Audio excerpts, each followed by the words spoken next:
શું તમારું નસીબ ખરાબ છે અથવા જવાબદાર તમે પોતે છો? પંડિત શ્રી રામ શર્મા આચાર્ય. શું તમે ક્યારેય વિચાર્યું છે કે તમારી આજની મુશ્કેલીઓ માટે કોણ જવાબદાર છે? તમારું નસીબ, તમારા ગ્રહો કે પછી સરકાર? ના, યુગ ઋષિ પંડિત શ્રી રામ શર્મા આચાર્ય કહે છે, મનુષ્ય પરિસ્થિતિઓનો દાસ નથી પણ તેનો સર્જક છે. આજે આપણે જે પણ છીએ અને જે પણ ભોગવી રહ્યા છીએ આપણી જ પસંદગીનું પરિણામ છે. જો તમે તમારી જિંદગી બદલવા માગો છો તો આ વિડીયો તમારા માટે છે. નમસ્તે મિત્રો, પંડિત શ્રી રામ શર્મા આચાર્ય જેમણે ગાયત્રી પરિવારની સ્થાપના કરી અને વિચાર ક્રાંતિની મશાલ પ્રગટાવી, જેમણે હંમેશા એક જ વાત પર ભાર મૂક્યો છે, આત્મનિર્માણ. તેઓ માનતા હતા કે બહારની દુનિયા તો માત્ર આપણી અંદરની દુનિયાનો પડઘો છે.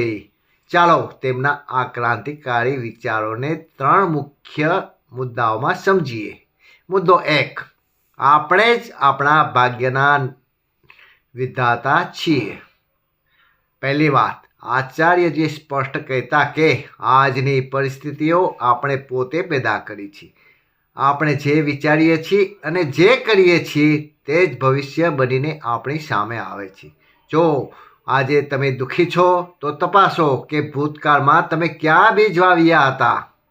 તમારી આજની સ્થિતિ તમારા ગઈકાલના વિચારોનું પરિણામ છે.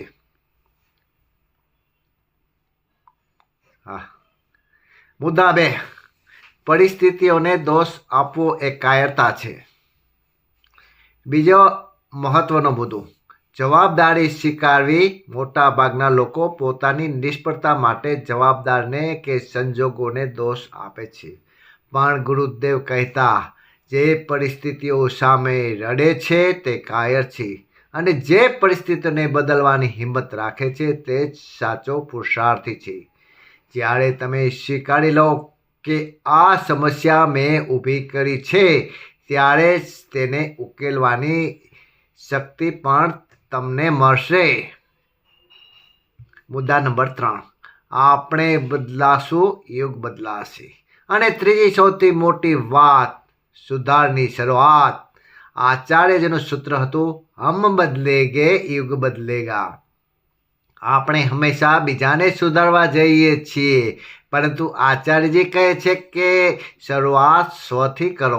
જો તમે તમારા વિચારો, તમારી દિનચર્યા અને તમારો દૃષ્ટિકોણ બદલી નાખશો તો તમારી આસપાસની પરિસ્થિતિઓ આપોઆપ બદલાઈ જશે.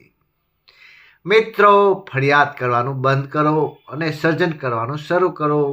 આજથી જ એક સંકલ્પ લો, હું મારા જીવનનો શિલ્પકાર છું. મારી ખુશી અને મારા